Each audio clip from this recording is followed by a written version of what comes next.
लग्नानंतर होईलच प्रेम मालिकेच्या आजच्या भागामध्ये आपण पाहत आहोत.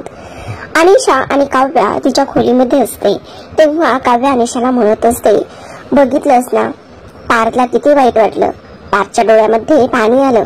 तेव्हा अनिशा म्हणते, पण तुला का त्रास होतोय, तुला काय एवढं वाईट वाटतंय. तेव्हा काव्या म्हणते, अगं अनिशा असं कसं बोलतेस तू, मला वाईट वाटणारच ना. तेव्हा मला काळजी वाटणारच ना.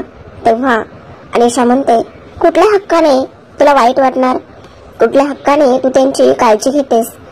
अगं असं काय करतेस, मी बायको आहे त्यांची. असं म्हटल्यानंतर लगेचच अनिशा म्हणते, अगं तू प्रेमात पडलीस की काय. असं म्हटल्याबरोबर काव्याला पार्थ बरोबर घालवलेले ते दिवस आठवतात, ते क्षण आठवतात. जेव्हा पार्थ म्हटला, ह्या हातावरची ही घड्याळ तेव्हाच बंद पडेल जेव्हा माझ्या हातातली नाडी बंद पडेल. आणि तेव्हा काव्याने तिला खूप वाईट वाटलं होतं आणि त्याला हे सगळं बोलतापासून अडवलं होतं. आता अनिशा म्हणत असते, आता तूच ठरव काव्या की तुझं पार्थवर अप्रेम आहे, तू पार्थच्या प्रेमात पडलीस ही गोष्ट का नाकारतेस तू. हा जो काही 4 डोळ्यांचा चष्मा घातलायस ना, जर त्यानेही तुला दिसत नसलं तर काय उपयोग आहे. अगं वेडी आहेस का, तू मूर्ख आहेस का, हा चष्मा घालून काहीच उपयोग नाही, स्वतःला फसवण्याचं काम करतेस तू. असं अनिशा म्हणत असते. आता जो चष्मा असतो तो फेकूनच देते. काव्या म्हणते, अगं काय हे अनिशा, असं का करतेस. तेव्हा अनिशा म्हणते, अगं तू का हे असं करतेस, ह्या गोष्टी तुला समजायला हव्या, उलट त्याच्या विरुद्ध दिशेने तू करण्याचा प्रयत्न करतेस. जरा विचार करणार आहेस की नाही. आणि हा चष्मा घालून सुद्धा जर तुला काहीच दिसत नसेल तर नको घालूस हा चष्मा. असं म्हणूनच आता तो चष्मा बाजूला करते. तर आपण दुसऱ्या बाजूला पाहतो की सुंदर सकाळ झालेली असते खरी, पण नंदिनी खोलीभर जीवाला शोधत असते. तिला जीवा कुठेच दिसत नसतो. त्यामुळे मनाशीच बोलते, असू देत, मी तरी का उगाच शोधते, जाऊ देत, ज्यांना इथे मला भांडायचं आहे किंवा माझी काळजीच नाही त्यांना उगाच का मी शोधू. असं म्हणूनच आरशासमोर उभी राहते आणि ओले केस कोरडे करत असते. तर आरशावरती एक चिठ्ठी असते आणि तेव्हा म्हणत असते, चिठ्ठी म्हणजे चिठ्ठी घेऊन गेलेत, राहू देत, मी पण वाचणारच नाहीये चिठ्ठी. असं म्हणून आता पुन्हा नाही बघते ना काय लिहिलंय ते. आता त्यानंतर पुन्हा नंदिनी आरशावरची चिठ्ठी काढून हातामध्ये घेते. खरं तर तिला वाचायची नसते, पण तरी सुद्धा चिठ्ठी काढून हातामध्ये घेण्याचं कामच करते. आता चिठ्ठी ओपन केल्याबरोबर लगेचच चिठ्ठीवरती सुरुवातीचाच शब्द लिहिलेला असतो, चकाचक बाई, गुड मॉर्निंग.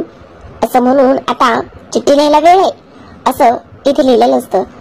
अगं त्याचं काय झालं ना, तुला काय वाटलं, तू माझी चिठ्ठी वाचणार नव्हतीस हे मला माहिती होतं. चिठ्ठी वाचू की नको हाच तुझ्या मनामध्ये प्रश्न होता ना, मग काय घेतलीस ना शेवटी वाचायला.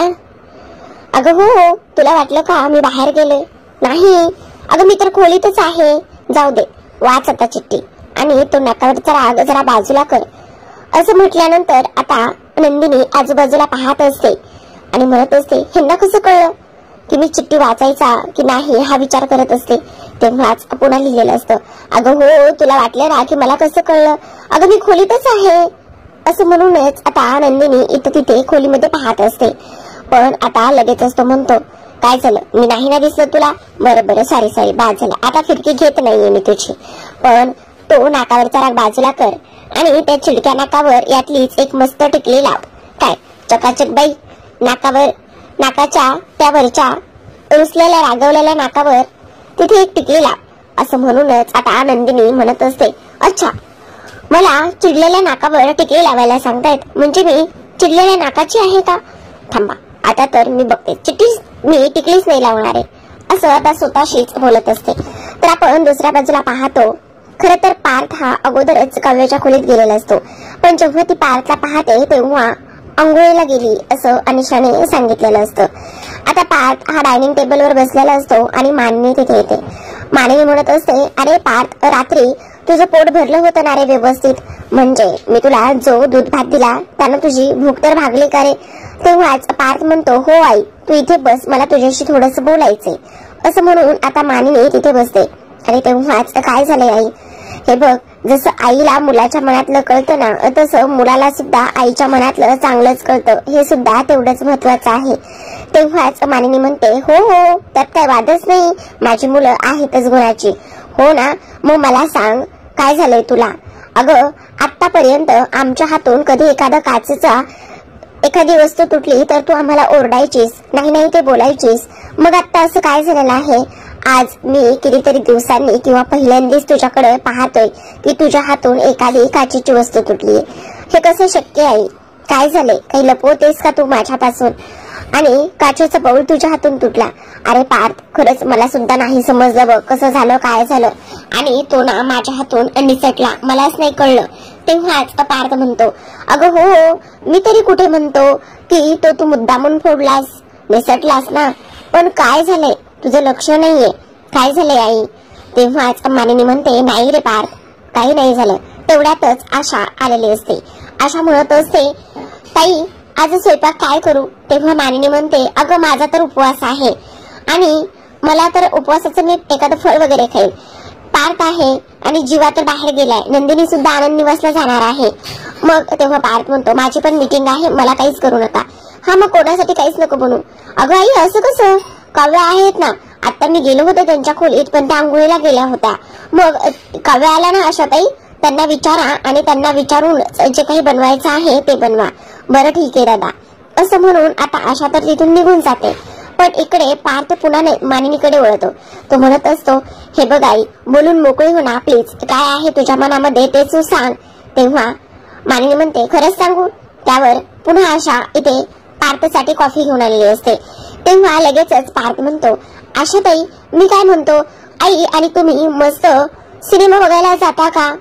प्रेमाची गोष्ट 2 हा सिनेमा आलेला आहे, तुम्ही मस्त एन्जॉय करा. तेव्हा मानिनी म्हणत असते, नाही रे पार्थ, नको नको.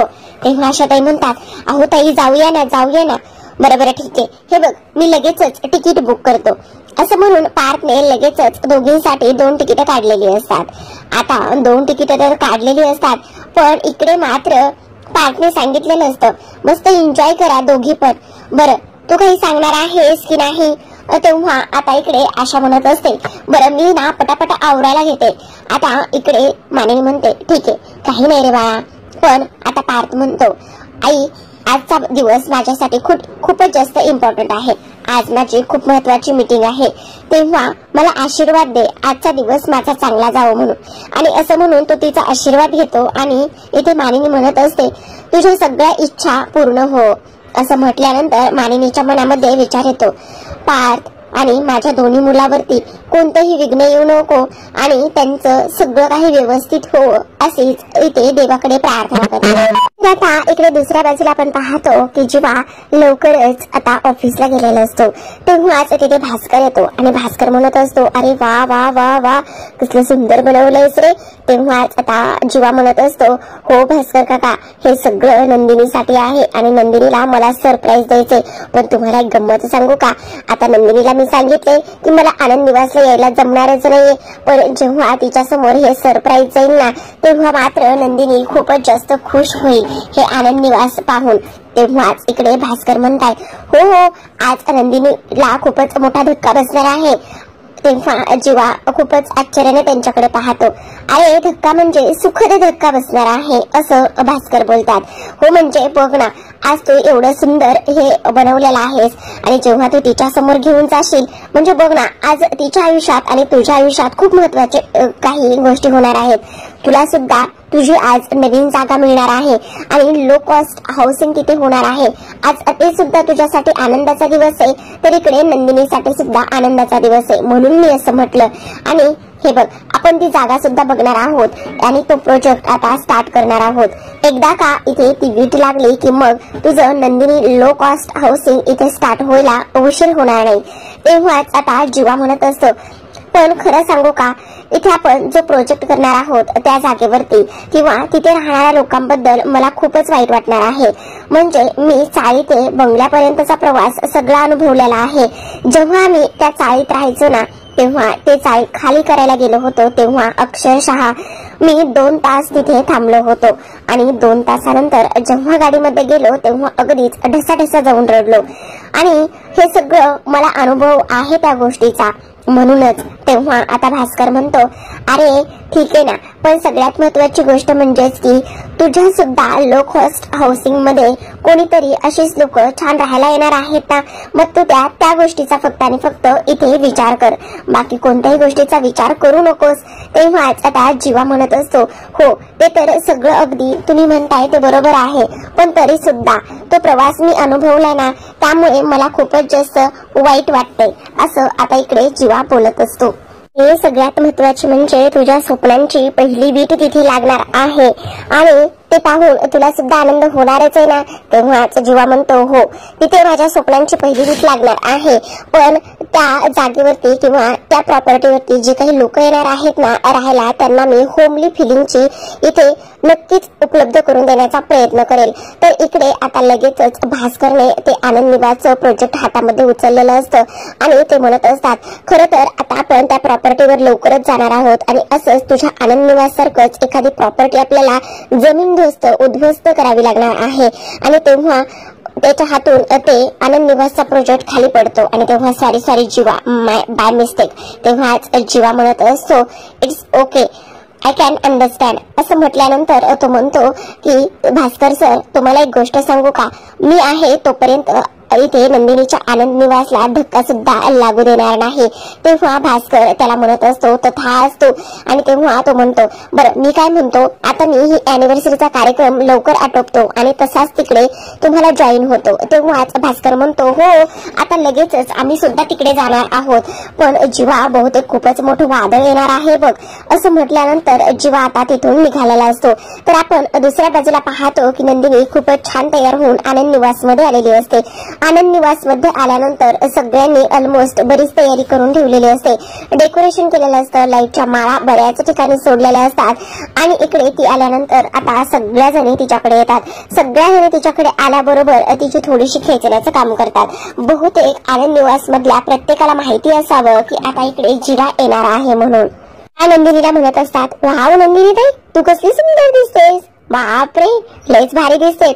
आणि टिकली तर खूपच छान दिसते, बहुतेक जीवादादाने दिली आणि त्यामुळे जीवादादांनीच तुला टिकली लावली असेल बहुतेक, त्यामुळे तुझ्या चेहऱ्यावर एवढा ग्लो आलेला आहे. पण तेव्हा एक मुलगी म्हणत असते, अगं काय हे, पण जीवादादा कुठे, तू का नाही आला. तेव्हा आता नंदिनीला आग आलेला असतो, एकतर जीवा इथे आलेला नाहीये आणि वरून ह्या मुली मुद्दामच त्याचं कौतुक इथे सोहळा करत असतात आणि त्याच्या येण्याची वाट पाहतात.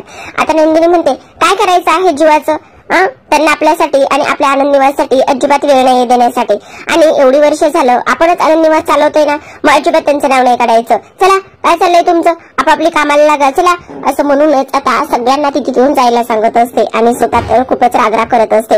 आता लगेचच पुढे येते त्यातील दुसरी मुलगी पुन्हा नंदिनीकडे येते आणि म्हणत असते, अगं नंदिनी ताई, पण नंदिनी इथे कुठले हे असते, ती खूपच चिडलेली असते. म्हणत असते, गेली 10 वर्ष झालं मी आनंद निवास चालवते, प्रत्येक वर्षी मी सगळी तयारी करते ना, आणि ह्या मुलींना काल आलेल्या जीवाची काळजी आहे. त्यावर एक मुलगी येते आणि म्हणत असते, अगं नंदिनी ताई, रेखाताईंना सुद्धा आज यायला जमणार नाही, त्यांच्या बाळाचं बारसं आहे ना, म्हणजे त्यांच्या भावाच्या मुलाचं बारसं आहे त्यामुळे. अच्छा हा, हे रेखाताई पण नाहीये, जीवा पण नाही येत आणि दोघं पण नाही येत, पण मी सुद्धा उगाच जीवाने दिलेली टिकली लावली, काय गरज होती मला सुद्धा जीवाने दिलेली टिकली लावायची.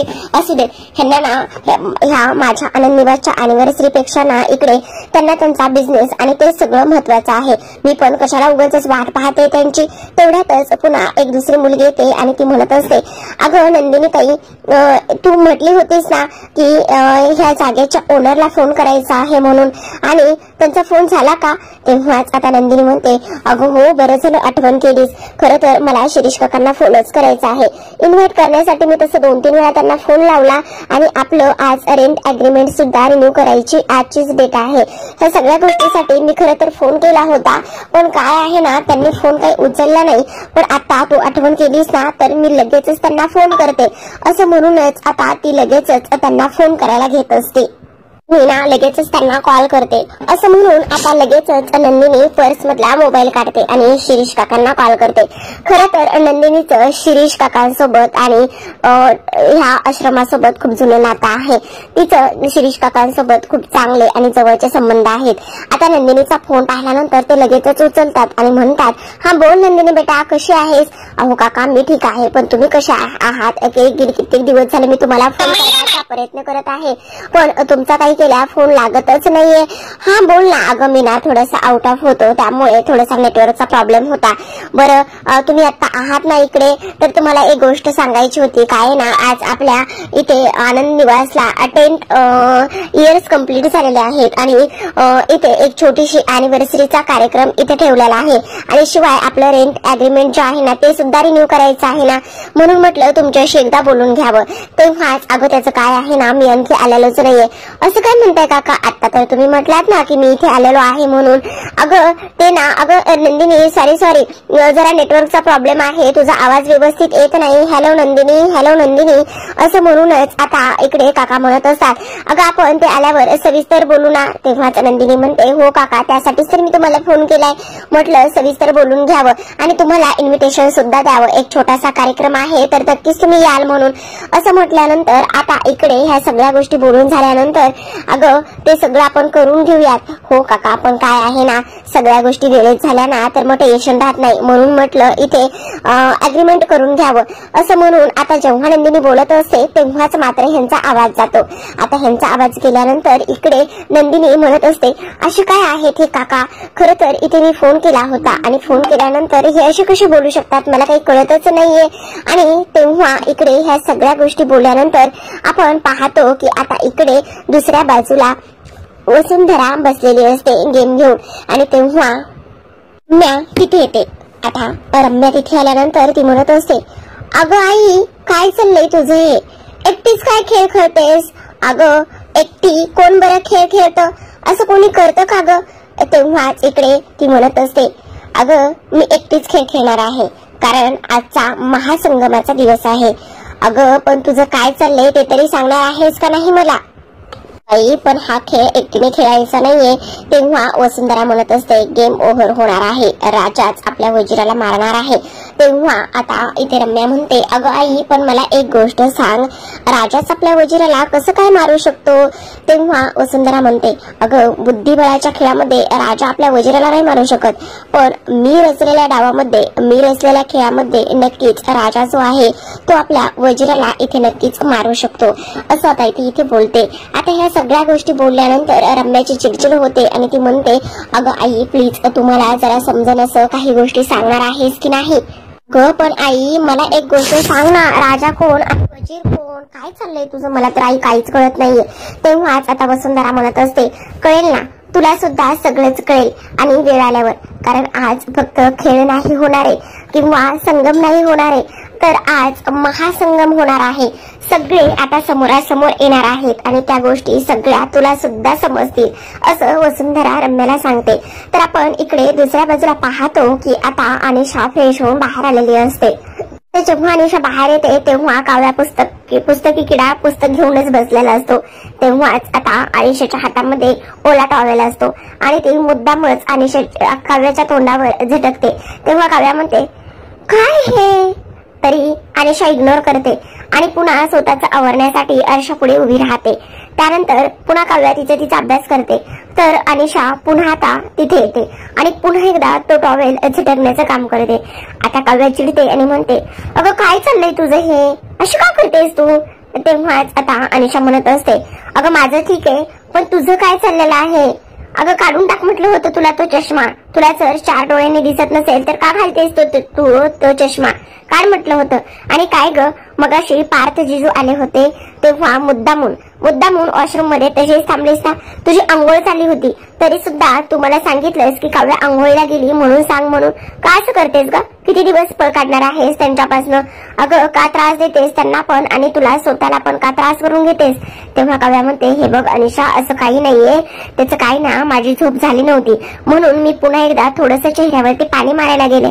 आता तेव्हाच अनिशा म्हणते, ह्या गोष्टी तू मला सांगू नकोस कळलं, आणि माझ्यापासून हे असलेला लपवाछपीचे धंदे अजिबातच करायचे नाही. नाहीयेत। आता मात्र काव्या रडकुंडीला चाललेली असते।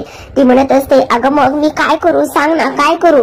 अगं काय करू म्हणजे, अगं किती दिवस हे असं सगळं काही करणार आहेस, जा आणि सांग सगळ्या गोष्टी, काय एकटी सहन करत बसत आहेस, सांग ना काव्या, तू ह्या सगळ्या गोष्टी का आणि कशामुळे करतेस, नको करूस हे सगळं काही असं प्लीज। तेव्हाच काव्या म्हणते, तुला माहिती ना मी हे सगळं का करते, तर मी मानिनी काकूंना वचन दिलं आहे, असं बोलूनच तिथेच थांबते। तर आता प्रेक्षकांनो, आजच्या भागामध्ये एवढंच। उद्याचा भाग खूपच इंटरेस्टिंग असणार आहे। तर उद्याच्या भागामध्ये एक नाही तर दोन धमाके होणार आहेत। इकडे काव्या आणि पार्थ सोबत, तर जीवा आणि नंदिनी सोबत। पण पार्थला मात्र काव्याने खूपच छान सरप्राईज दिलेला आहे बरं का। आता इकडे नंदिनी जीवाची वाट पाहत असते। आता इकडे सगळेजण तिला म्हणत असतात, इथे तू जीवाची वाट बघत बसतेस ना। तेव्हा नंदिनी म्हणते, जे येणारच नाही त्यांची वाट कशाला बघायची उगाच। आता तेव्हा समोरून जीवा आलेला असतो, त्याच्या हातामध्ये मस्त आनंद निवासचं चित्र असतं, जो की त्याने प्रोजेक्ट बनवलेला असतो, तो घेऊन आलेला असतो। आणि इकडे तो म्हणत असतो, हे घर म्हणजे ती आणि ती म्हणजे हे घर। आता इकडे नंदिनी जीवाला पाहिल्यानंतर तिला प्रचंड आनंद होतो, तिच्या चेहऱ्यावरती कधीच हसू आलेलं असतं। तर इकडे भास्कर शिरीषकडे गेलेले असतात आणि भास्कर शिरीषकडे गेल्यानंतर ते म्हणत असतात, नंदिनीला जे हवंय ना ते तर तिला मिळणारच नाही, पण ज्याची तिने कधी वाट सुद्धा बघितली नाही किंवा ज्या गोष्टीची तिने कधी स्वप्नात सुद्धा विचार केलेला नसेल, आज ते तिला मिळणार आहे। आणि ते एकदा का तिला मिळालं की ते सगळं पाहून तिच्या पायाखालची जमीनच सरकणार आहे, असं भास्कर इथे बोलत असतात। आता ते काय असणार आहे ते शिरीष सोबत बोलत असताना आपल्याला उद्याच्या भागामध्ये कळणारच आहे। आता इकडे नंदिनी खूपच आनंदात आणि हॅपी असते, कारण जीवा जो आलेला असतो। तर आता इकडे आपण दुसऱ्या बाजूला पाहतो, घरामध्ये खरं तर कोणीच नसतं, कारण इथे मानिनी सिनेमाला गेलेली असते आणि बहुतेक अनिशा सुद्धा नसावी कदाचित, किंवा असेलही। तर इकडे पार्थची मीटिंग असते आणि घरीच क्लायंट आलेले असतात। आणि तेव्हा काव्या खूपच सुंदर अशी तयार होऊन आलेली असते। काव्या समोर आल्याबरोबर पार्थ हा तिच्याकडे पाहतोच आणि पार्थ म्हणत असतो, काव्या, आता मीटिंग सोडून लगेचच तो तिच्या जवळ येऊन उभा राहतो। काव्या हे रूप पाहून इथे पार्थ मात्र अगदीच घाया झालेला असतो। खरंच प्रेक्षकांनो, असं वाटतं का तुम्हाला की मानिनीला दिलेलं तिने वचन, त्याचबरोबर मानिनीने घातलेले सगळे नियम बंधन तोडून आज ती पार्थसाठी तयार झालेली असेल? काय असेल हे सगळं गुपित आपण पाहूयात उद्याच्या भागामध्ये। तोपर्यंत तुम्ही चॅनलला सबस्क्राईब करा। धन्यवाद।